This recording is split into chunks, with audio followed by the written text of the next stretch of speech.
আসসালামু আলাইকুম গাইস। অনেক দিন আগে কলা গাছে কলা ধরতে এসেছিল তারপরে ধরছে।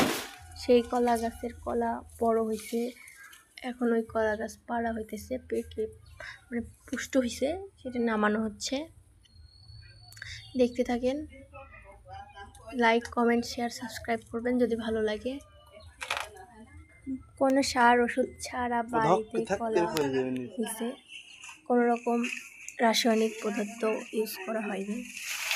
কলা গাছে দেখতে যেমন সুন্দর, খেতেও তেমন আশা করা যায় সুস্বাদু হবে। এটা শরীরের জন্য একদম হার্মফুল না, একদম বাসায় উৎপাদিত, একদম ন্যাচারালভাবে, কোনো রকম সার ওষুধ ছাড়া। তাই সাথে থাকুন, দেখতে থাকুন আমাদের ভিডিও। যদি ভালো লাগে আমাদের চ্যানেলটা সাবস্ক্রাইব করবেন, আমাদের পাশে থাকবেন, সাপোর্ট করবেন।